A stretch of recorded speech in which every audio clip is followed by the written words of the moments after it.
Wakurugenzi headline hitters ya leo ni moto sana. Yani, I can't even wait to get into it. So usually waganaanzaga na ka story flani, then naingia hiyo, lakini nimesema let me do my announcements hapa kwanza, ndio nikiingia pale negodhiere ni kuenda sana. Wase wameshinda sana wakiniambia, Abeli jo tunataka story ya Muammar Gaddafi jo, itakuwaje Muammar Gaddafi? I got you.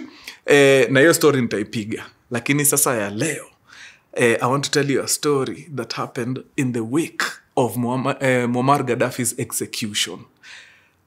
Coming to you live from Longonot Place. By the way, Samabanis, kama mnatafuta namna mkisharudi Kenya nini na hamtaki kukaa na my relatives, Longonot Place is the place for you. Kujeni hapa mshike, kuna ma 2 bedroom, ma 3 bedroom, kali. You will love it. Sasa wadao.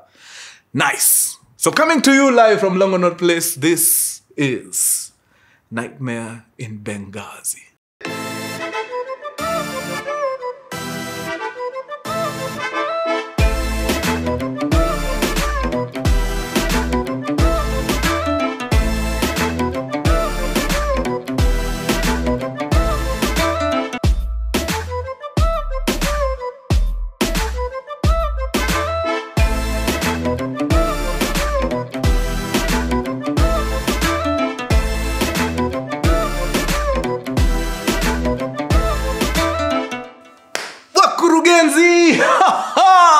My man, headline hitters kama K, na ukiona Mkurugenzi in the building, you just know he's got the juice, man. Wadau, leo tunasafiri moja kwa moja mpaka nchi ya Libya.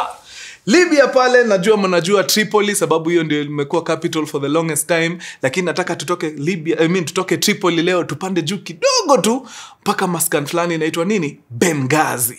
But before tuingie Benghazi vizuri, nataka niwapatie tu a little backstory that led to, the events that took place in Benghazi. September 11th, 2001, mnajua hiyo date kabisa. Sababu gani? September 11th, 2001 ndio Amerika mazee walitandikwa deadly pale kwa mchanga yao. New York, the Twin Towers zilitandikwa pale na Al-Qaeda. Ilikuwa skungori sana. And they thought walikuwa wamemalizana na hiyo mambo hapo. Hawakujua that exactly 11 years later, a few of them would encounter atrocities like never seen before in a country in Africa called Libya, in a small town called Benghazi. What exactly happened in Benghazi? Exactly 11 years later. And I'm saying exactly 11 years later because the events in Benghazi happened on September 11th, 2012. Exactly 11 years later. Now, by 2011, Muammar Gaddafi mambo yake ilikuwa ishadisaidiwa. This one needs to go. And that is exactly what happened. Whether those events that happened to him were justified, cause for debate. Yeah. Na nikoshua wakati ndakuwa napiga story ya Muammar Gaddafi tutadiscuss hiyo story yake ya kudedi sana. Now, by 2012, maze Libya had descended into anarchy. Why? Sababu wakati nyinyi wote mumeamua mtu mmoja lazima aende, huo mtu akishaenda, nyinyi wenye mmekuwa mkipigania hii kitu mnaanzaga kukosana nyinyi wenyewe. Of course kulikuwa na rebels walikuwa pale, walisaidia sana kuangusha Muammar Gaddafi. Watu kama kina Ansar al-Sharia, watu kama kina February 27th martyrs, a faction of Al-Qaeda, like Libya ilikuwa tu imejaa those two groups, militia groups. So after Muammar Gaddafi was killed, kukaanza kukua tu na fight for power.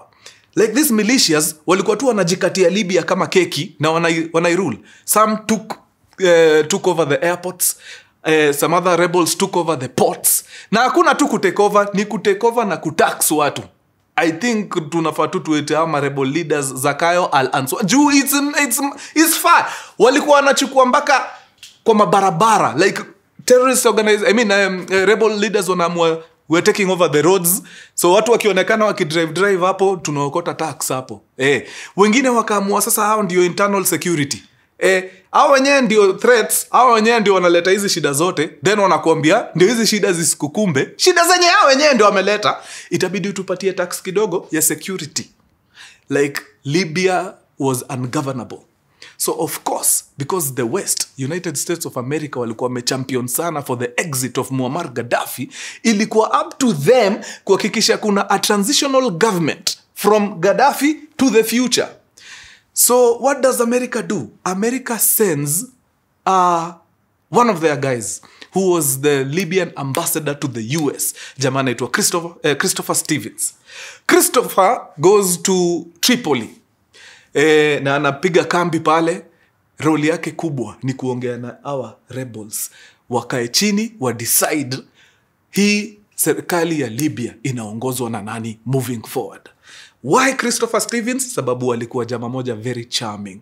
Alikuwa mazee akona friends in all the high and low places. Like Christopher Stevens alikuwa mpaka akona links to militia leaders. Alikuwa nakaa chini na kina Ansar al-Sharia leaders wao wanapiga story. Au mamata yazwa February 27 anakaa nao chini. In fact, walikuwa mabeshte wake deadly. Bado walikuwa in good terms with the Libyan military. So alikuwa akona, friends everywhere. So wakaona, this is the guy. Wacheni jamaa ingie, ajaribu kusaidia Libya kupata a stable government. So now, on September 10th, the guy decides, you know what? Ile place imechacha sana. Kumbe hata si Tripoli. It's not the capital. There's a town up north inaitwa Benghazi. Benghazi has gone to the dogs. So now, jamaa kamua anatoka kwa ofisi yake Libya, Tripoli, aende mpaka Benghazi, ajaribu kukalisha chini ya wase, wabonge tu. That was the first reason. The second reason why he was going to Benghazi ni juu, during hizi mavita zote za US kujaribu kutoa Muammar Gaddafi kwa power, kulikuwa na wase forces ambazo zilikuwa allied to Muammar Gaddafi. Kuna wase walikuwa na fight on behalf of Muammar. Na at some point, they shot down an American plane. Luckily, the pilot aliweza kueject, akaanguka mahali kwa kichaka. Kuanguka kwa kichaka, a Libyan akamuona na akamchukua, akamprotect until American forces wakakam kufanya nini? Kumrescue. So, huyu jamaa, Ambassador Stevens, alikuwa apart from kuongea na rebel leaders na nini, lazima angetafuta ule mzee mwenye alirescue that American soldier who was shot down by the rebels at the time. So, huyu mzee mwenye alirescue the soldier alikuwa anafungua kashule kakusaidia kufundisha watu kizungu, nini. So, Amerika waliona mse ni mse wetu, deadly. Huyu ni mtu akona agenda zetu at heart. So, that was the second reason why Ambassador Christopher Stevens aliamua kwenda wapi? Benghazi. So, the decision is made, and the following day, on September 11th, 2012, Ambassador Stevens, one of his security guys and one staff officer wa, inaitwaje hapo hiyo mali ambassador anafanyaga kazi, the embassy I guess, wakaamua kufanya nini? Kuchangamka mpaka Benghazi. Kumbukeni, at this particular time, maze vitu haziko stable. The security forces in Libya wako stretched. Juu wamehave kudistributiwa maze across the country kujaribu kukul moto huko juma rebels wamewaka kuwaka. So even him going to Benghazi ilikuwa ni risk, sababu alikuwa anajua fiti sana, hakuna security enough ya kumchunga huko. But remember I told you, Christopher ni msemaze, akona friends in high and low places. So alijua kuna civilians wako huko, wako armed, wenye wako side yake. So apart from hiyo security yake kidogo, bado kuna wase wa mtaa wangekuwa hapo wakimchunga nini. So akaamua, you know what, I see no problem, let me just go. And Christopher Stevens leaves Tripoli and heads off to Benghazi. Now, anafika tu hivi Benghazi, ngori zinaanza. Ngori zinatoka wapi? Neighboring country, Egypt. I don't know huyu American alifanya nonsense gani huko, but someone aliongea kitu negative kuhusu Islam. So, the guys in Cairo, which is the capital of Egypt, wakaamua kuingia kwa street, ikakuwa ni deadly. So vile jamaa tu wamefika Benghazi, anapata simu from his assistant back in Tripoli. Anaambiwa, ni aje mtu wangu? Manze sijui ni nini wase wa Egypt wamedu, but naona wako kwa street. Ebu washa news, ingia CNN ucheki ni nini na happen huko. The way this Arab belt works, Mse mmoja huko kando akiwa na problem na Americans, hata wengine mazee wanaanzaga kuamka.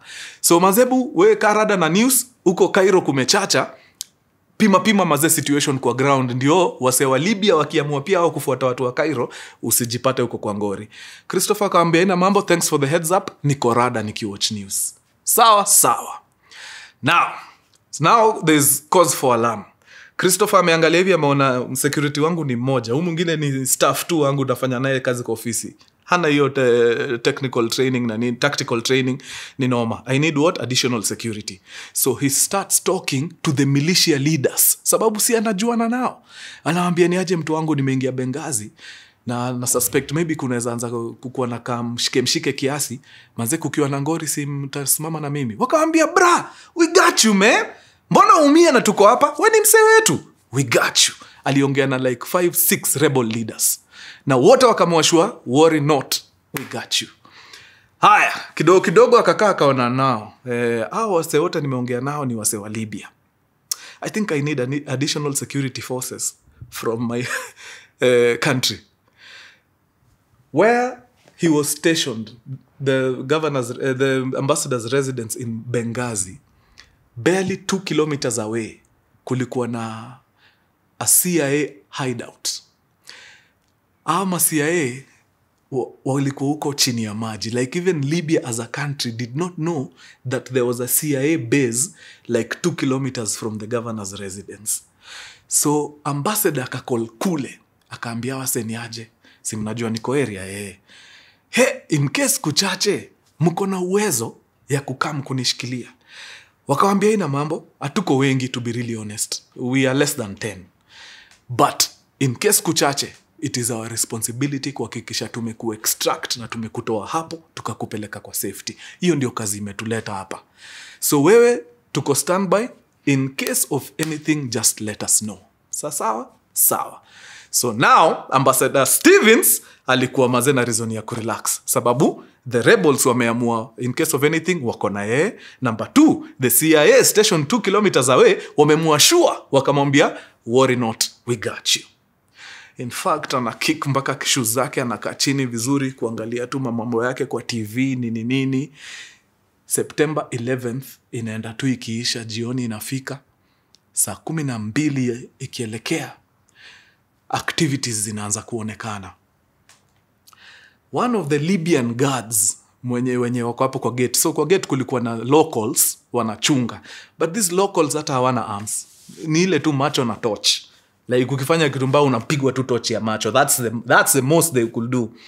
So akiwa pale wazee mmoja ana realize, hey man, this is actually not September 11th. It's asubuhi ama the day before, just when the governor arrives, the ambassador arrives on September 10th. I could be wrong.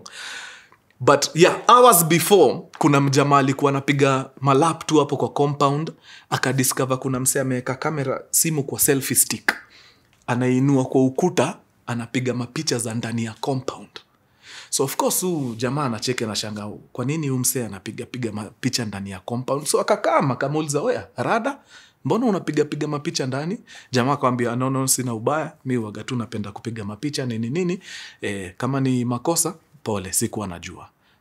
Jamaa hakushughulika kuangalia simu ni nini picha zimepigwa, hakushughulika kuzidelete, aliachilia tu msee aende. This is a decision that he would later come to regret.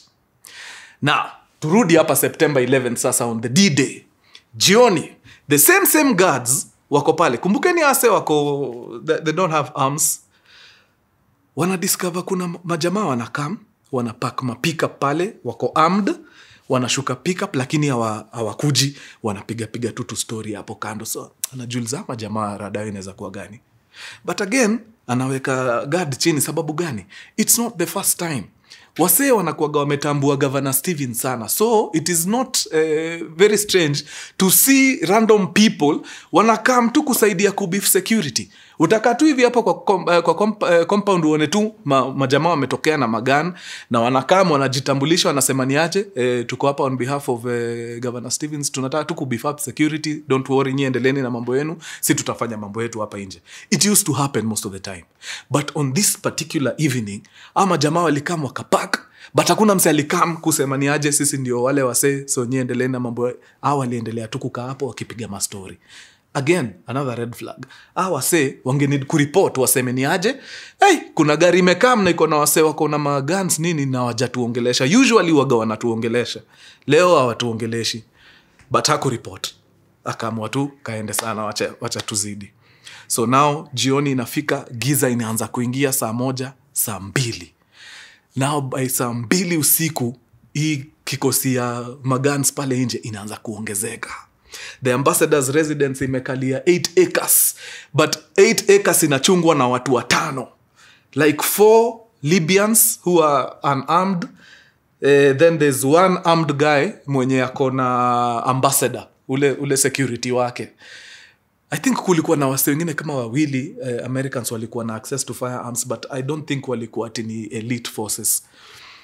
So wako hapo, hao wengine 2 wako kwa cameras, wanacheki cameras nini. Ndio mmoja wao akaanza kudiscover, wait a minute, mbona kuna activity? Mbona wase wanaanza tu kusurroundi residence ya ambassador? Nini ina happen? So akichunguza tu hivi akadiscover, wase hawako na sisi. Wase wameamua kuchachisha. Juu sasa ukuta ishaanza kubreachiwa, wase wameanza kuingia ndani ya compound through the back gate nini. So mse yako hapa kwa control sana wachukua CCTV. So immediately mazee anachukua walkies, ana alert wale wase wako ndani ya governor's residence, governor na au manini wake 2. Anawashoni aje, I think tuko na company na hawa wase wakaini kama ni friendlies, I think kunaweza kuwa kuna ngori, so kaeni rada.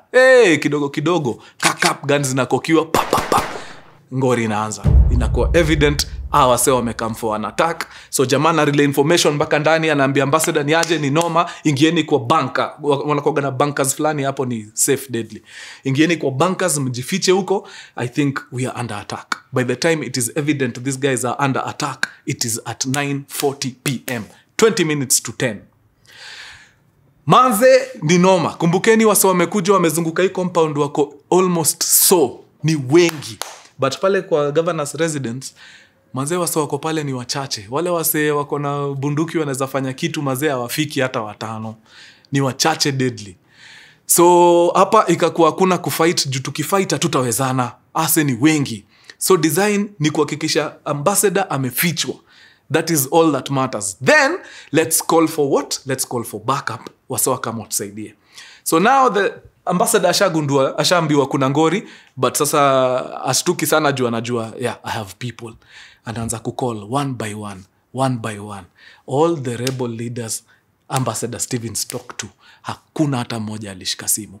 By the time ana call the 6th rebel leader, ndio inaambia to wait a minute. Wameniachilia. Walini promise mazee watakuwa hapa na wote washi. What are the odds that all of them hakuna mwenye anashika simu yangu? Inamaanisha they are in on this attack. Ikam hit man, the Libyans are not coming to his rescue. Apart from the military, now the government military. Out ndio the only people wangeza kukam. But mazee wako overstretched. Sasa wale wangeza saidia wako far. I think walikuwa Tripoli, walikuwa huko kwa capital.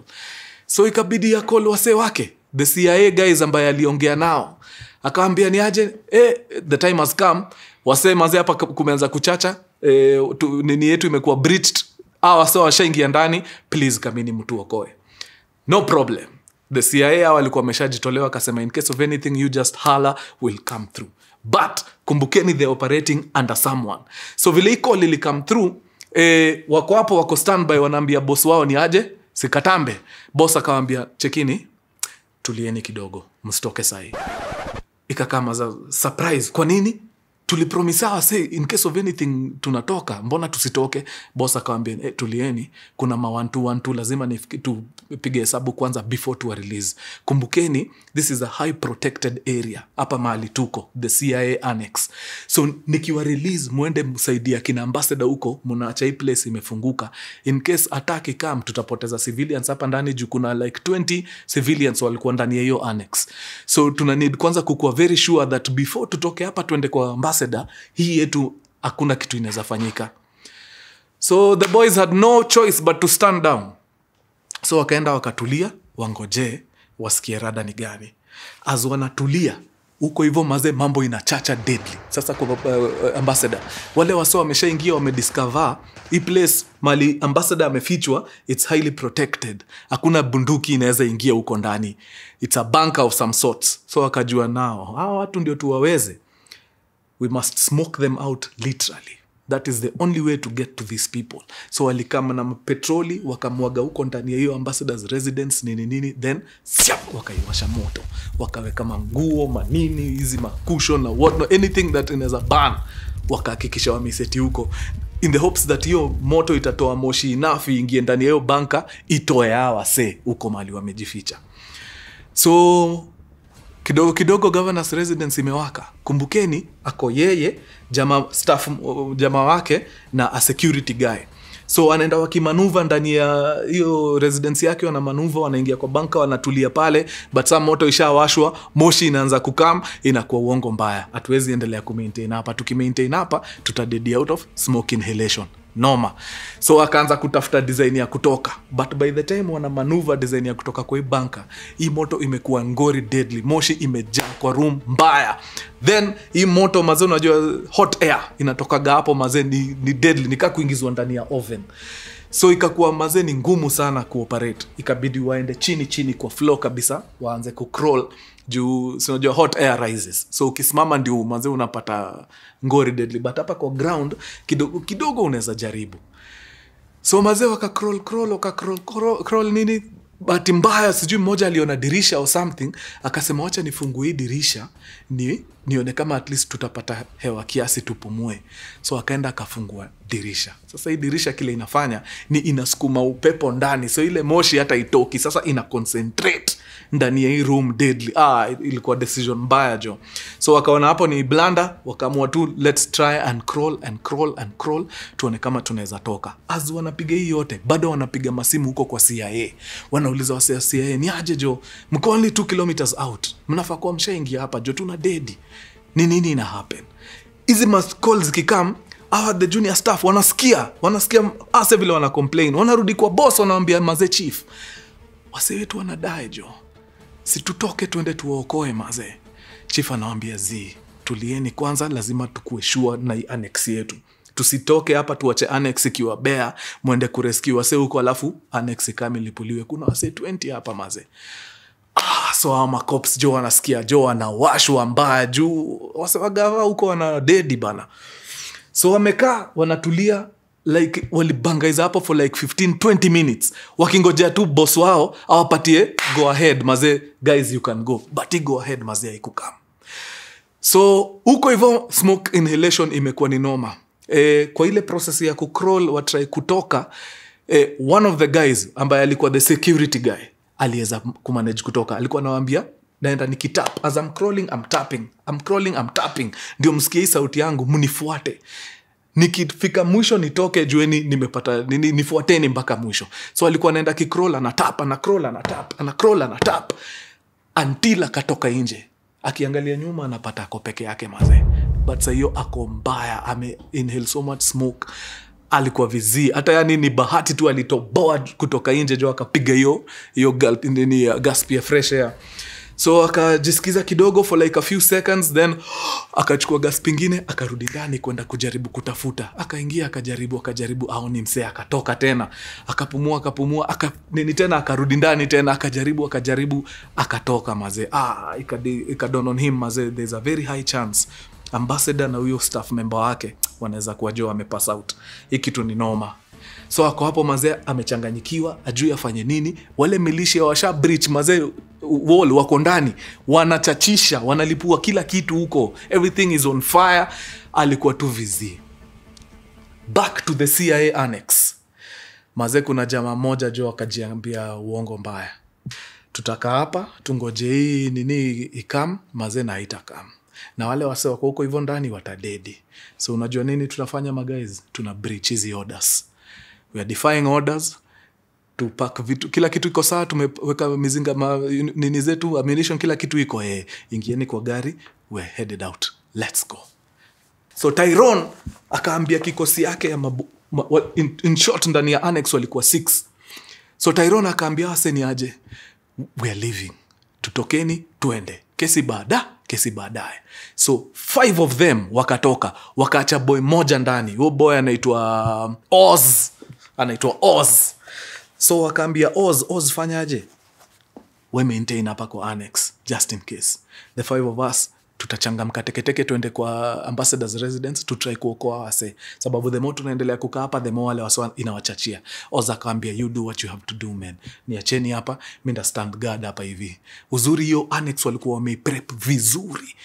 Pale kwa rooftop unajua the Arabs waga wanatengeneza house zao na flat roof, alafu hiyo flat roof inakuwa na ka extension ka wall kidogo. The reason they do that ni juu in case a son in that family anataka kuoa, akona allowance ya kuongeza gorofa ingine juu. So wewe ukishaoa unaongeza tu gorofa juu na unaishi hapo na familia yako. Watoto wako wakifika time yao ya kuoa, juu hii gorofa ulijenga pia uliongeza ka ukuta kiasi ka allowance, yeye anakuja juu yako. That way. So now Oz amebaki pale. Tyrone na kikosi yake wameingia kwa Land Cruiser teke. It would come to cost them baadaye. But for now, the ambassador ndio priority. So wanatoka nje ya CIA annex teke wakielekea wapi? Ambassador's residence. Maanze wanafika hivi wanapata militia wako hapo, wase wako na mpaka machine guns nini. So wanafika point kwanza wanakula resistance deadly. Machine gun fire inakam nini but wanangangana, wanarusha grenades kiasi, grenades zina disperse wase mbaya.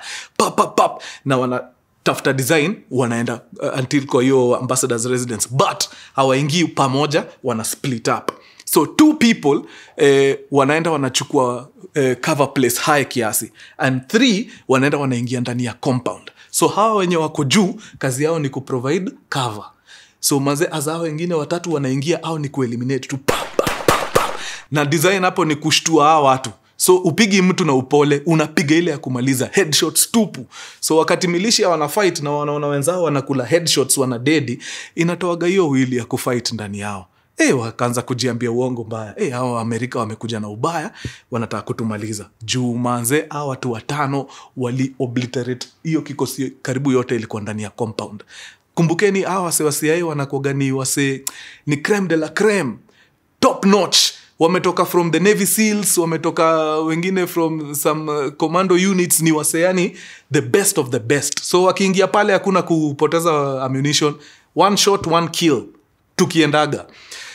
So mazea rebels wakaona hapa ni noma, so wakaanza kutoka nje ya compound, but hawaendi, wako nje ya compound. Sasa wana try kujiorganize huko nje, waoneka watarudi tena ama ni noma. Hao Americans vile wamekuja, first of all wanakanika wako wengi sana, hiyo firepower hatuwezani nayo, wakajitoa.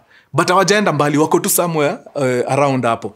So of course hawa wase 5 wameingia sasa, wakaingia ndani fiti, wakaenda ndani wakitrai kutafuta wale wase wako huko. Wakapata wase kadhaa nini, wakaweka mahali kando, wakaambia tulieni hapo, tutawatoa tuwapeleke mahali mnafaa.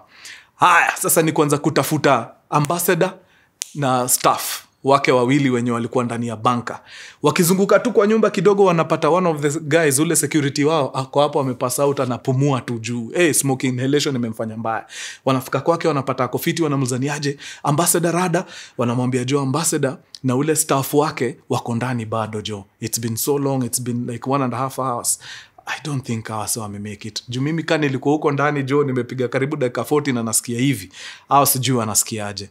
So majamaa wakangangana, wanaingia ndani, wanapiga breath, wanaingia ndani, wanatafuta, wakatoka na ule staff member. Huo ndio walikuwa wa kwanza, but was too late. The guy alikuwa already amedie na out of asphyxiation, alichokiwa na smoke.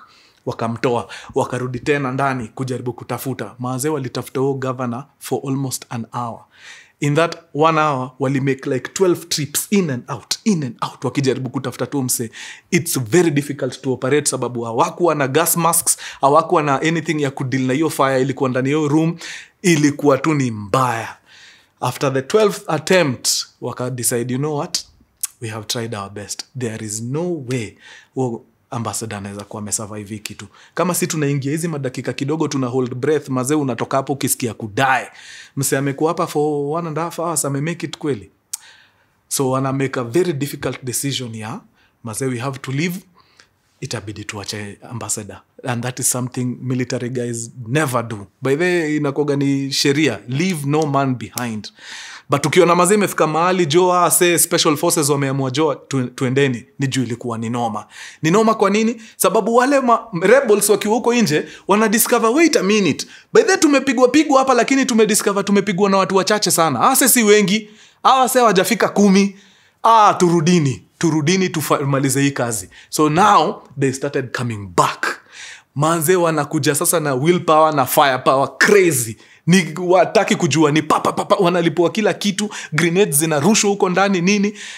Special forces wetu hapa wakaona uongo mbaya. Hapa tukiendelea kukaa itakuwa blanda. So wakaload kila msemo wenye waliokoa kwa hii building hapa. Wale Libyans wenye walikuwa ni civilians walikuwa na try kusaidia wote wakaekwa kwa magari nini na ikakuwa sasa ni kujiondoa. But ikasemekana sababu CIA walikuwa kadhaa wanajua hiyo route ya hiyo mtaa fiti.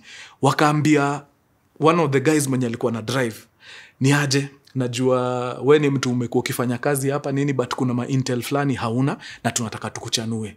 Ukishatoka nje ya gate, kawaida kuna vile uaga una turn right ukienda, si ndio? Please do not turn right. Ukitoka nje ya gate, turn left, enda zunguka, then to take the long route tupatane CIA annex. So jamaa amekubali tu, akamwambia ni sawa, I got you.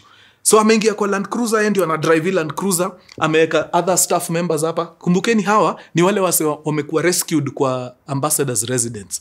Hao ndio wako kwa Land Cruiser sasa. One of them ndio wako kwa wheel akiendesha. The CIAs wamebaki nyuma kidogo wakijaribu ku neutralize situation, ndio pia wafanye nini? Watoke. But manze kuna kitu inaitagwa muscle memory. Ukizoea kufanya kitu every day, every time, ni hard sana ni kama vile ukiendaga job kuna route fulani uaga unatumia, na hiyo route unaitumiaga daily. It's the route of least resistance. Umeizoea, iko ndani yako. So hata saa zingine unaweza jiambia leo acha nipitie route fulani, then ukwe tu absent minded, ukidrive ukifika kwa hiyo route ujipate tu umeingia. Like ni muscle memory. That is exactly what happened on that night. Huyu staff wa ambassador's residence mwenye alikuwa kwa Land Cruiser alifika kwa gate, na juu amezoea every day amekuwa akifanya job hapa, akifika kwa gate ana turn right. Ali turn right. Maze 3 houses down was an Al-Qaeda safe house. Meaning awase wanapiga ambassador's residence ni wase wakiamua ku regroup wanaendaga kwa hiyo Al-Qaeda residence, wana regroup wanarudi. So umse aliingia right in the, yani smack in the middle of it. Manze hakuna kitu wa kuona huo mjamaa na hiyo kikosi alikuwa amebeba. Walipigwa machine gun fire, wakapigwa mpaka light ammunition, ma AK, pistols, nini. The only thing that did not get to them was a rocket propelled grenade ambayo ili miss. I think kwa hiyo harakati ya kujaribu kuhepa alipiga miss, RPG kapita. So maze jamaa ametandikwa deadly. Wale wase wa CIA wamebaki kwa compound, wameona akiturn right. So wana try kumwambia kwa radio, manze buda, umehata job, but it was too late. Alikuwa shaingia katikati yao. At that particular time, the CIA guys wakaamua kuhesabu. Yeah, we have lost them. Hii kazi yote tulikuwa tumekama hapa ni juu yao, na mazee wameenda wakaingia mahali tuliwaambia wasiingie. So wakaamua ni sawa, our job here is done, we need to get out. Lakini ku get out ni noma sababu wale wase si wameshagundua hawa CIA si wengi, wanapiga marisasi huko deadly. So mmoja amekama na RPG, rocket propelled grenade, anakama na cheki ndani ya compound, anaseti pia ana fire. Hizi RPG zinafanya hawa wase wako pinned hapa, wanashindwa kutoka. Mazee jamaa moja hapo juu anaitwa Tanto akajiambia uongo mbaya, siwezi kubali hawa wase waendelee kutukalisha hapa, we need to get back to the CIA annex. Juu wakijua wametuoverrun hapa, the next place wanaenda ni hiyo annex na wataumiza civilians huko. So Tanto akapima akaanza kustudy mse wa grenade, sababu huu ndio mse mwenye anafanya kazi inashindwa kufanyika hapa. So jamaa wa grenade alikuwa anaingia, ananini kwa gate, anapima, anapiga grenade, anajificha. Anakam tena mara ya pili, anapima, anarusha grenade, anajificha. Tanto akasema wewe sia hii utantambua. So wakaseti position hapo, wakajua mimi na wewe mmoja wetu anaenda. And I'm very sure itakuwa mimi. Kuja tena na hiyo grenade. Mazee jamaa alitokea tu hivi. Aka aim grenade, aka pull to your trigger at the same time Tanto amepull trigger yake. So ameset gun yake in such a way it's automatic machine gun. So ukipiga tu trigger inarusha kama risasi 10 at the same time. My friend, footage ilikama ikapatikana later ya that specific shot. Wakadiscover as Tanto pulled the trigger, the other guy alikuwa tayari asha pull trigger yake, so the grenade ilikuwa kwa hewa tayari. Believe it or not, 3 of the shots zilienda zikatandika mwenye grenade, zikamwachilia, zikamweka chini immediately. Advantage ya gun yake kutoa risasi nyingi ni zile zenye hazikupata mjamaa zilikam zikapata hii grenade ikikam. So zilikuja zikakutana na zika change course ya hiyo grenade na ikaenda ikalipuka place ingine. Wakiangalia hiyo grenade vile ilikuwa inakam straight towards Tanto. Very, very easily. Had Tanto missed his shot, hiyo grenade ingemmaliza hiyo siku. Again, wanasema hiyo ni God. Hao wanajua walikuwa watu 5 kwa hiyo compound, but in the real sense walikuwa 6. God aliwapigania hiyo vita because the chances of you hitting a grenade that's coming, mazee ni crazy. Grenade mazee at a distance na ni usiku, unaigonga aje? Ni God. So mazee vile umse wa grenade alianguka ili weekend hiyo fight ya wase, sababu walikuwa wanamtegemea sana. Akipiga grenade wase duck for cover, so wana advance.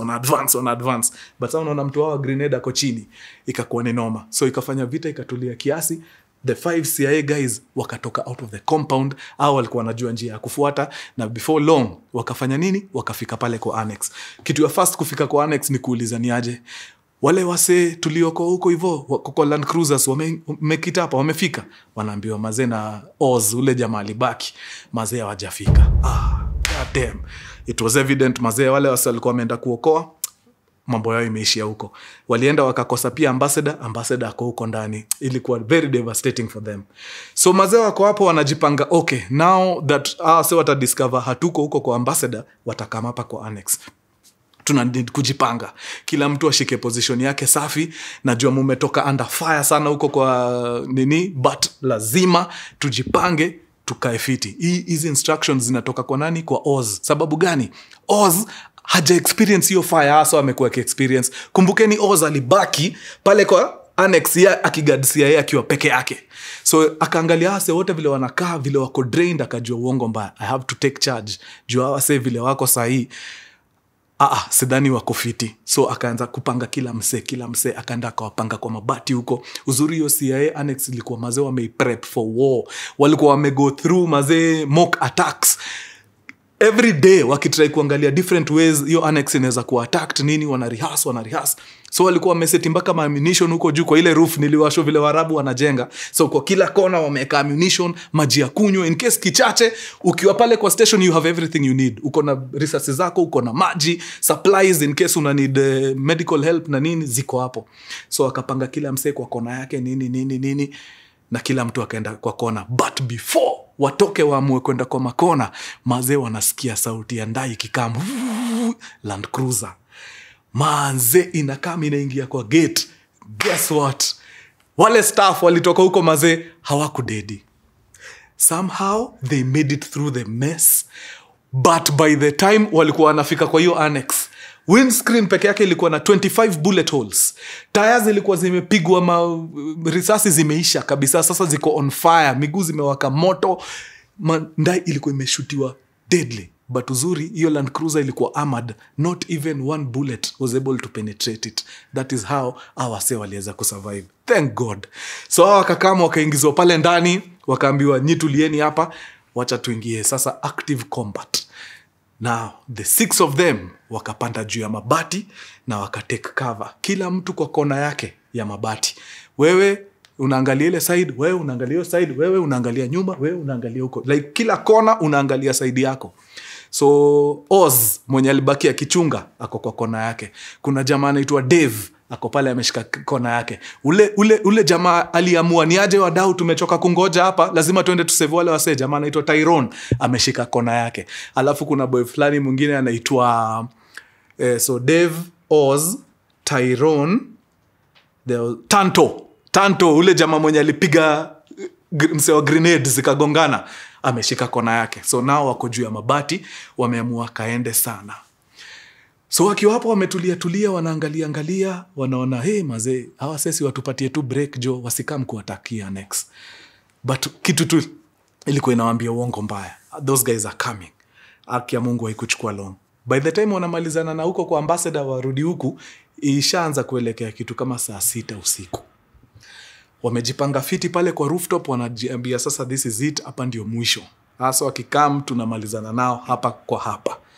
Wamekaa chini, wameshika position poa, then all of a sudden, sababu wako na tactical gear fiti, kofia zao ziko na night vision goggles, Tanto, actually Oz, the guy mwenye alibaki akichunga hiyo annex, akaangalia kwa distance maze through goggles zake, akaanza kuona mamilishia wanakam, wanatembea pole pole.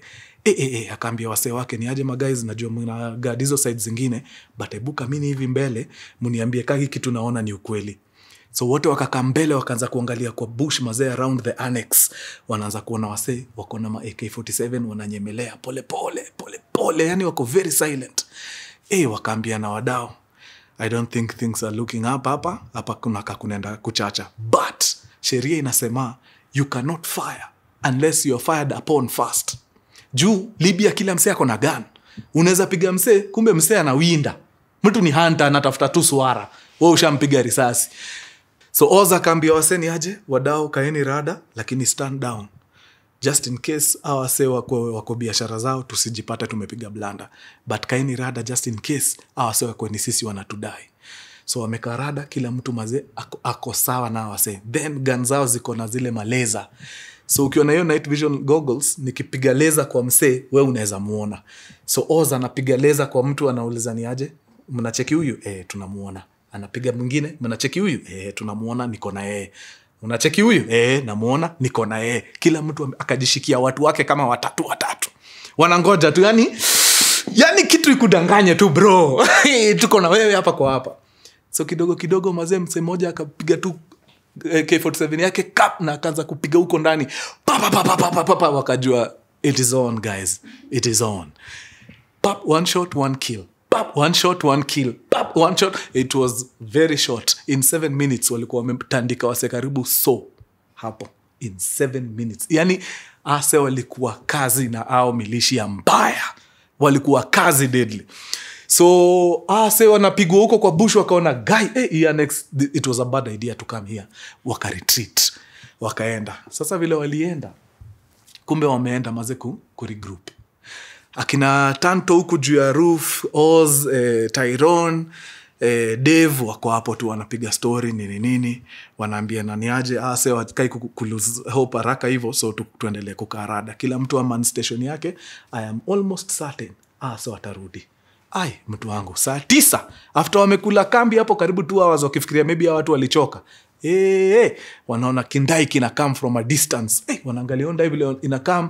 No, ndai hezi kuwa ndai ya watu wazuri. So wakakarada. So as in ndai ina come, wase wengine wakaanza kutokelezea kwa vichaka. Wakaambia na guys, aso wamerudi round 2, kaeni rada. Ratiba ni ile sawa.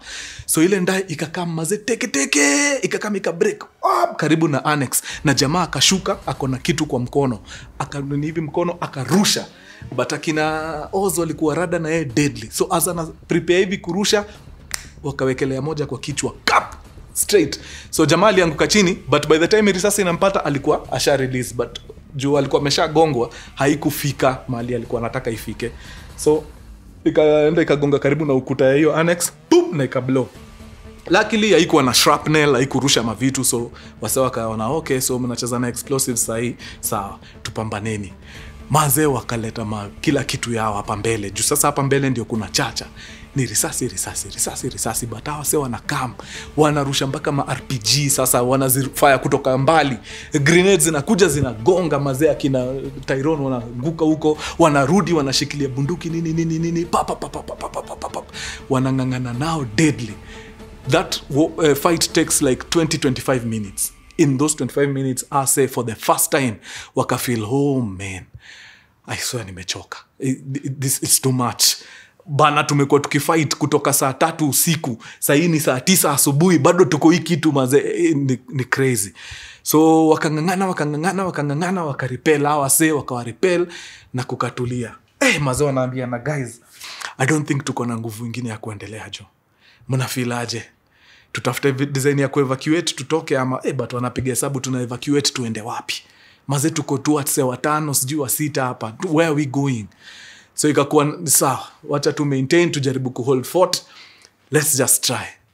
Hata kabla wajapunga hewa vizuri, wanaona kikosi kingine inakam. Man, kwani tutashinda kazi moja? Ni nini? So maze wanaambiana, maze kuna watu wanakam, wakai wengi. But kuna watu wanakam. Wanakaa wangapi hivi? Less than 10. I think naweza hesabuka watu 7 hivi. Nao vile wanakaa, wamejihami deadly jo. Man. God damn. Okay, sawa, tukaeni rada. So, kila mtu ako kwa nini yake, mashine yake, anangojea tu mazee say, please don't shoot us. Na hiyo ndio ilikuwa sheria. Wakiona wase wanakam, they don't shoot first. Until wase waprovoke kwanza ndio waachilie risasi. Ndio as the guys wanakam closer, Tyrone anaangalia hivi anaona,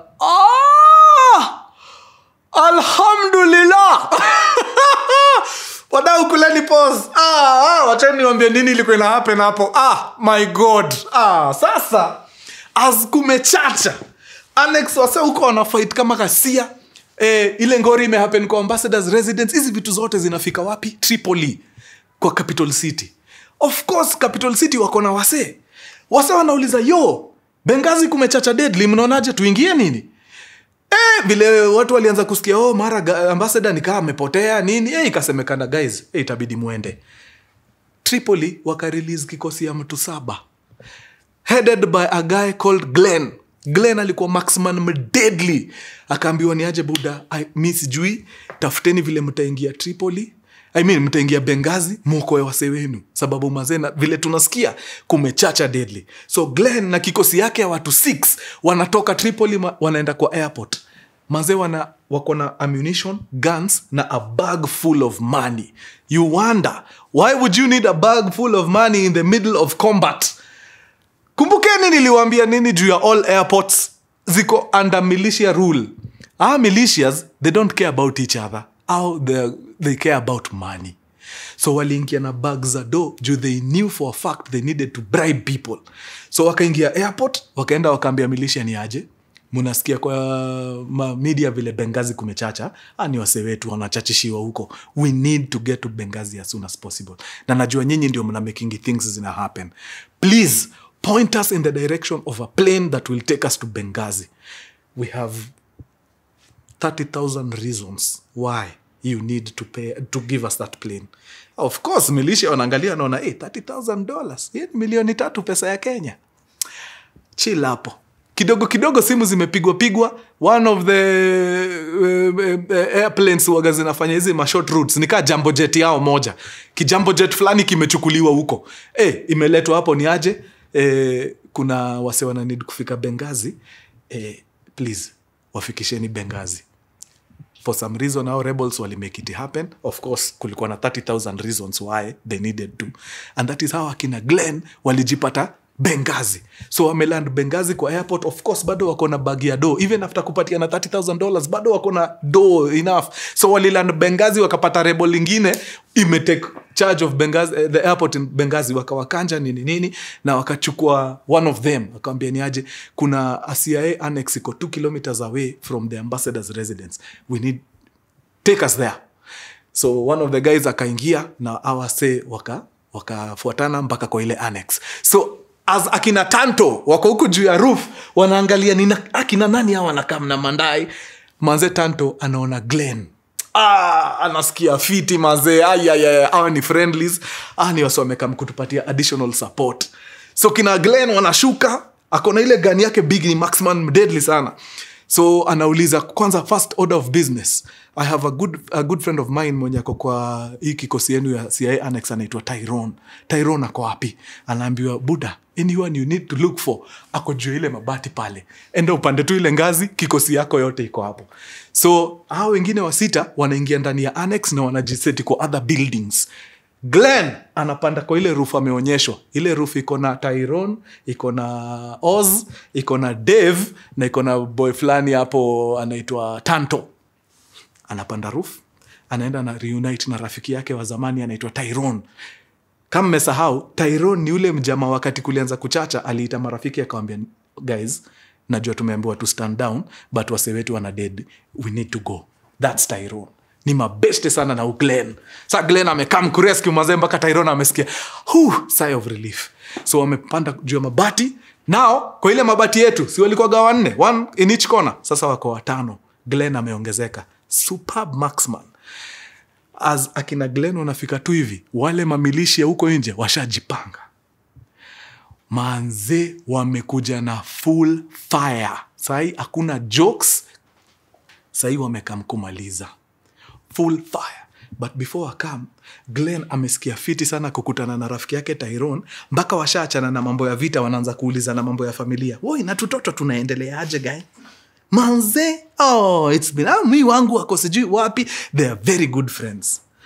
Guys, at that particular time, Tyrone and his good friend Glenn did not know that they were within minutes of their deaths.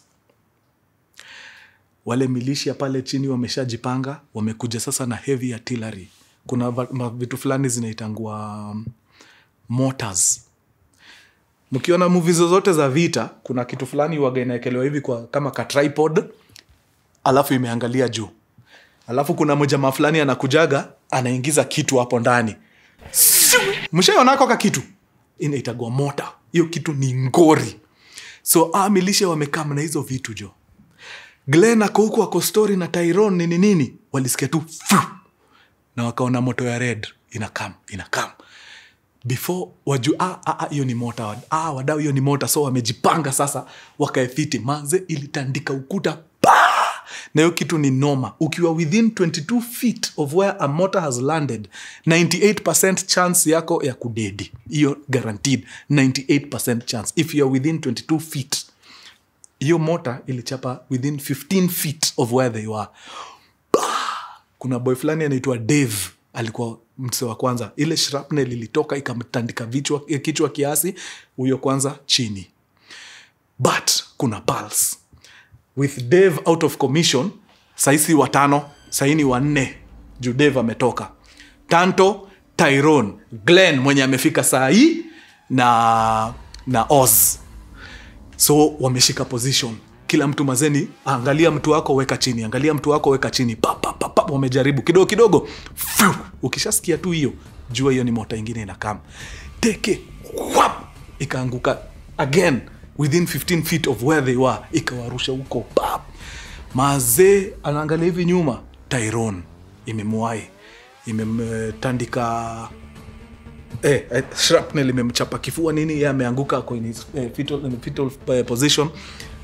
That is the second person out of commission. Mazee Glenn anaangalia hivi anaona wow, ni boy wangu jo anaenda jo. Anajipanga tena na ile gani yake, kumbe mota ya 3 iko kwa njia ikikam. Inatandika mahali alikuwa. Glenn out of commission. Mazee ile rooftop imebaki watu wawili. Dave ako chini, Tyrone ako chini, Glenn ako chini. Tanto na Oz ndio wamebaki. 2 guns ndio zimebaki kwa hii rooftop mazee. Kuna chacha. Wale soldiers wengine wameenda kwa other buildings pia huko pande yao ina chacha, so wanangangana. But wakadiscover hii side mambo iko sawa. So one of them anaitwa Tig akaamua kutoka ile building akuja hii building nyingine, at least a supplement. Wale wase wawili wamebaki hapo. Man, before Tig afike, explosion nyingine. Ule boy wetu Oz mwenye alikuwa amebaki pale akichunga, wengine wakipigana kwa ambassador, then huyo mazee chini anaamka ajiposition tena kwa bunduki yake ndio angalie hii mota inatoka wapi nimalizane na huyo. Anaenda anashika nini na mkono ya right, gun na trigger. Hii mkono ya left anataka ashike gun hapa chini. Anainua mkono inafika hapa. Ingine kutoka hapa hadi hapa imepiga 90 degrees. Imeanguka hivi. Manze ushaona yani adrenaline iko kazi mpaka hata ausikii kitu.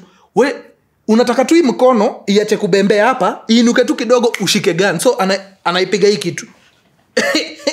But sasa juu imekatika, ana function ya vidole, haezi. So again, Oz out of commission. Sasa pale juu kumebaki tu mzee mzima Tanto peke yake. So kidogo ndio from the other building a guy called Tiga na kama anapanda ile stairs, anaingia huko juu, mazee wanaanza kungangana na wase wanangangana deadly. As wanangangana, other officers wanakama wana try kuangalia wenye wameanguka. Mazee wakashika mzee mzima Tyrone, no pulse. Rafiki yake Glenn, no pulse. Wameenda. Pale kando kuna boy anaitwa Dave ametandikwa mkono imebembea hivi na mguu imebembea pia. Like imeshikiliwa na ngozi. So wana bleed ngori, ni noma. Dave si ndio huyu mkono imekataa, hawezi shika gun, so ako hapo. So ni kushughulikia wase. Believe it or not, swali kama wakawashughulikia fiti, ile mkono ya Oz ilikuwa imevunjika, ikarudishwa poa na akafunga poa, bleeding ikastopishwa. That thing saved his life. Huyu Dave mwenye mguu na mkono imefanya mambo, uzikafungwa zote vizuri, hiyo ili save life za Dave. Tyrone na Glenn, they were not lucky. So asa wakapigana. Then all of a sudden, wakaanza kuona tu wase, wana disperse. Wakashindwa ni nini ina happen. Okay, najua ase tunawakimbiza deadly, but mbona wameamua tu kuacha vita for no reason? What is happening? Maze kidogo wanaona headlights zinakam. Wakajiambia guy, tumeshamalizana na wale rebels wenye ni villagers, sasa tumepata rebels wenye ni elite, watu wako na mpaka vifaa. Guys, we are done, we are finished. Hakuna hata hiyo nguvu ya kupigana tena. That's it. Tumeinua mkono, kile hawa wase wanataka kutufanyia, wacha watufanyie. Walikuwa wamefika mwisho. Like wase wenu wamededi wako hapa, wengine wameumia, waezi. It was chaos. So ule boy wetu Tanto ameinua gani yake, anaangalia through the scope, ata kuangalia hizi magari zinakam ni kina nani hao. Anapata Johnny Libyans. Wako jaba mbaya, yani manze hapa imefura deadly, wako kwa Land Cruiser wanakam. Wanakaa tu yani hawajakuja hapa kucheka. Wako busy, wanaambia na guys maze, our goose is cooked. Mambo yetu imeisha. The Libyans wanakaribia. Tanto anaangalia wase anajiambia, what if in the off chance Libyans wakwe aki for once wako side yetu. Juu kuna Libyans wako pande yetu. The Libyan military wako pande yetu. They have no reason kutupiga. Manze si kwetu, wako side yetu. So wakati wanataka kujua kama mse ni ally ama ni adui, wanakuwa na masigns au fanya. So Tyrone akajua akiinua mkono afanye hivi, kaule mse ni adui, hata elewa inamaanisha nini, so hata respond. Lakini akitoa mkono hivi na huyu mse anakam, hata yeye respond, anajua exactly huyu mse ako na sisi. So akaamua kurisk. Juu inamaanisha anapea mpaka position yake. So alisimama kwa hiyo roof as aso anakam chini, akainua mkono, akadu hivi. Aso nini ako hapo kwanza, mwenye saa ndio passenger kwa kiti ya mbele, ndio taksini yake sasa ndio imeshika fiti. Ametoa tu mkono nje ya dirisha, ako juu ya jaba yake safi, wanakam. Then akaangalia juu akaona Tanto anapiga hii sign pale juu. Akasmile akiwa hapo kwa hiyo kiti ya mbele, akatoa mkono akapiga. Maze karibu boy uko kwa roof aanze kulia. Oh my god, akaingia kwa radio akawaambia they are friendlies. Nikina nani? Maze ni Libyan military wamefika jo. Oh my god. Majamaa wakashuka. Convoy yao inakaa badass mpaka wasa wanashindwa hasa wamepitia wapi. Wakashuka maze, kumbe hao walikuja na kikosi. Hiyo ndio reason walitoboa. Like walikuwa na caravan ya magari karibu 30. wakafika mazee, wakashuka wakaingia ndani ya complex. Wale wasi wameumizwa huko juu wameshashukishwa chini, wanapigwa first aid hapa. Ule mzee mzima Oz mwenye mkono ili nini, kumbe alikuwa amepigwa mpaka mashrapnel juu ya zile vitu zikiexplode zimemdunga mwili, so lazima nguo zake zingekatwa.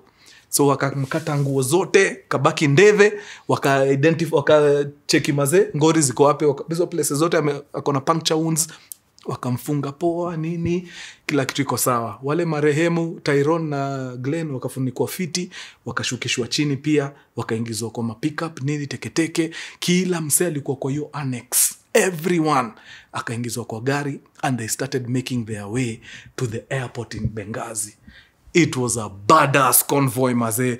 Wale soldiers kiasi walikam na Glenn wako wameangushwa, bado wako na nguvu ya kufight, wako hapo wanatake cover, wanacheki mambo. Hii Libyan military pia wako hapo wamejipanga fiti. Of course walienda waki-encounter resistance kiasi on their way to the airport, but walikuwa wamejipanga fiti. Wakafika kwa airport, wakaenda wakafungua pick-up pale nyuma. Ule mzee mzima wa mkono Dave wanataka kumbeba na stretcher, akamwambia mimi amuni baby bana, niliingia hii Benghazi nikitembea, nitatoka nikitembea. Akashuka kwa stretcher mazee na mkono yake mbaya na mwili ina bleed deadly. Akaambiwa ni aje kuna jumbo jet fulani iko pale, hiyo ndio tunachangamka nayo. But kuna dilemma. Hii jumbo jet haiwezi beba kila msee, haiwezi beba makara wote na ibebe wale staff wote waliokolewa na nini. So lazima either ipige raundi 2 ama watafute ndege nyingine. Ikasemekana wale wamewezwa mbaya, hawa wakuvunjika ule devu wakuvunjika mguu na mkono, au wakue first priority, waingizwe. Wale watabaki wakae hapo mpaka alternative means of transport ipatikane.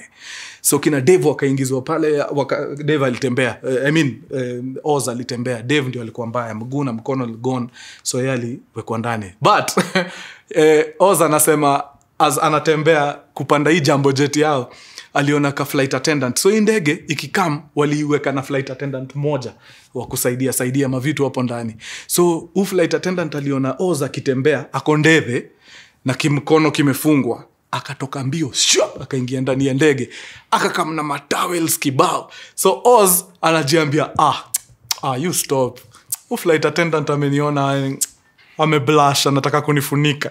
Whoa, before Oz afike fiti, flight attendant akatandika hizo matowel kwa floor. Kumbe flight attendant ameambiwa mazee na hiyo ndege isijaribu kumwagikiwa na damu kwa carpet. Towels zikatandikwa hapo kwa floor, akaambiwa tembelea hapa mtu yangu wewe, usijaribu kumwaga damu kwa carpet yetu wewe. So Oz alikuwa hapo anajoka, anasema unashangaa juu hii damu yangu na hujaona Dave, wacha Dave aingie hapa ndio utajua damu. Hakuna towel inasaidia kitu unless utandike blanketi. Deva kwa alima ututi huko anamwaga damu kama ghasia, but haidhuru, ni sawa. Akaingia kwa ndege, wale waliweza kutoboa kwa hiyo jumbo jet yao, wakanini mlango ikafungwa na ikaanza kutake off. Manze au wengine wamebaki kwa airport, wanashindwa tunatoka Benghazi aje. Asubuhi ishafika, ni karibu saa 3 sasa. Kidogo wanasikia sauti inakam. Wanaangalia juu, wanaona a carrier aircraft ya military inaitagwa C-130. It's one of the biggest ya kubebaga mizigo za jeshi. C-130 kinakam. Wakajiambia waze, akianga India, US wamefika sasa. Tumeokoka. Mazee C-130 ina land hivi. Pale kwa tail wanaona flag ya Libya. Sio US. Ni watu wa Libya wamekam. Manze ile bagi ya ikabidi itolewe tena. Wakaenda wakaambia pilot, najua mko hapa biashara zingine, lakini tuko na wasee hapa wakiendelea kukaa hapa mazee ni blanda. So here is some money. Piga U-turn tufikishe Tripoli. Amwezi tuacha hapa.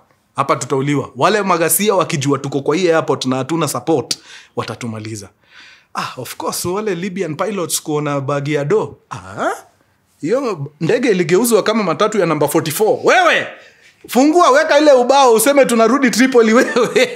So stairs ikafunguliwa, majamaa wakaingia ndani ya C-130 and they took off out of Benghazi mazee. As these guys were at the airport waiting for e-transport, ndio news iliwa reach. Apparently after ngori zimeisha pale kwa ambassador's residence, the militia wakatoka wakaenda, civilians walikam. Of course, kuangalia ni nini valuable iko hapo imebaki, tunaweza enda tujisaidie nayo. So wakaingia kila mahali mpaka kwa banka nini, au ndio walienda wakapata Ambassador Stevens. Now, believe it or not, by the time also wanapata Ambassador Stevens, it had been more than 3 hours tangu ingori yote. So walimtoa nje, and to their surprise there was a pulse. So at some point akamove kichwa, wakajua oh my god mse yuko. So ni kumweka kwa mkokoteni teke na kukimbia na yeye hospitali very fast. So Ambassador Stevens na the civilians take mpaka hospitali, madaktari wakamreceive, wakamweka pale, wakaanza kumpump oxygen. But after 3 hours maze, it was too late. Let me just say, damage ilikuwa tayari imefanyika pale ni noma, to the extent that had Ambassador Stevens survived, angekuwa brain dead. Basically angekuwa tu cabbage kwa keja, kazi ni kuanikwa nje na kulishwa. So doctors waka give up, wakasema ni aje, it's too inhale kitu for far too long, there's nothing much they could do. So hiyo information inafikia wase pale airport ni aje, Ambassador Stevens amepatikana yuko kwa hosi. Of course, the Americans, our CIA, wako na links na some Libyan army guys, wakawatuma huko ni aje, and then mconfirm kani ukweli Ambassador ako kwa hospitali, wakaenda wakaconfirm, wakapata ni ukweli. Hao waseju ni Libyans, wakaeza kusneak out Ambassador Stevens body out of the hospital, mpaka wapi kwa airport. So as indege bigi, the C-130 vile ilikuwa inafika, Ambassador Stevens alikuwa tayari ashafika. So they flew out of Benghazi, na everybody who was present in Benghazi at that particular time, no one was left behind. Juu hata wakienda hiyo ndio ilikuwa uri yao, maze tunaenda ndio, lakini Ambassador Stevens je. So hiye kukaa mjo ilikuwa such a relief, despite the fact that alikuwa mededi. Yeah, so akina Dave wa mkono na mguu na Oz wa mkono wakaenda Tripoli hospitali, wakashonwa. At least hawakupoteza mikono na miguu. Inakuwa very common kwa wakaizo wase kupoteza limbs kabisa. So they were able to be stitched back nini. Na sahi wako maze, wako kabisa. So after so warudi States, kukakuwa na ngori jo. Everybody was asking, kama hatunge lose precious time 20-25 minutes tukidiscuss CIA waende wasiende, Ambassador Stevens angekuwa alive. So US military ikakuwa na propaganda nyingi sana, stories za uongo. Tanto ambaye ni one of the survivors, ako hapo anasikia hizi stories zote zinatoka. Alikuwa pale in the thick of it, anasikia hizo mapropaganda US military wanapeana nini, akasema uongo mbaya. Hapana. Akaenda akaita wale mabeshte wake wamesurvive, akina Oza, akina Dave, akamwambia mazee, mnasikia military kile wanasema, na sisi tunajua exactly nini ili happen. We had ample time to get to the ambassador. Lakini hiyo story ati ngoja kwanza stand down, hiyo kitu ili to cost ambassador. So tushikane sisi wote kama survivors, let's tell the truth of exactly what happened on that day.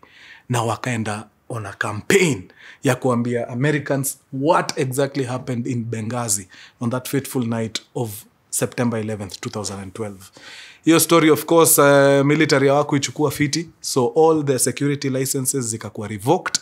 As we speak, they cannot operate as security operatives ever in the US. Iliwa cost job, na apart from job, watu kaa kina Tyrone na kina Glenn iliwa cost life zao. Yeah, that's the unfortunate ending ya hii story. Our heroes wote wa Benghazi wako jobless as we speak. Yeah, they chose to speak the truth. Walijitolewa wakasema from two vile walikuwa wameassess your situation, because CIA wana operating in a pre-planning deadly. Walikuwa naona it is very possible for us to go in, extract the ambassador and come back to protect the CIA annex. Sijui kwa nini boss wetu alikuwa anashinda hapo akituambia stand down, kwanza tufikirie kama ni ipoa nyi kuenda, tutaacha nani. We did not need all that. Tungekubaliwa tutoke in 30 minutes tops, tungekuwa tumerudi na tuendelee kudefend nini yetu. Hapo atukubaliane na boss wetu. Yeah, but it's unfortunate. Governor ambassador alienda, a few people walienda, but vile wanasema ni it could have been worse. Yeah, If you think about the number of people they were fighting against, na hawa wase walikuwa less than 15. Kumbukeni wali hold fort wakiwa mtu 6 na wakapata additional support ya kina Glenn wenye walikuja mtu 7. So in total walikuwa 13. Walipiga wase karibu 4. Kwa hospitali mali ambassador alikuwa amewekwa, hiyo hospitali ilikuja ikakuwa overrun na nani? Na the rebels. Why? Because most of them were dead and injured. Walihesabu over 200 dead militias kwa hiyo hospitali. Over 200. Na ukiona 200 wamededi, inamaanisha wale waliumizwa walikuwa wengi zaidi. So piga hata times 2 ya hiyo number. So wase 13 walikabiliana na wase karibu 6 7. And they managed to, to be victorious. That is no mean feat. Yeah. Hapo ndio nafungia story ya Benghazi. Kama unataka additional info, tafuta movie inajita 13 hours. 13 hours. The Secret Soldiers of Benghazi. Utachekio kama mambo. And I think the reason why walikuwa wanaitwa the Secret Soldiers ni juu in the first place Libya did not even know that there were CIA operatives in Benghazi. Walikuwa huko chini ya maji. Walikamkaa tourists. Kumbe si tourists. Ni wasi wa CIA wamekamtuku kuhold fort hapo. Watch it. Imekuwa true sana wadau. History I think imeenda 2 hours. But nili wa true sana. Iwabambe. Adios muchachos.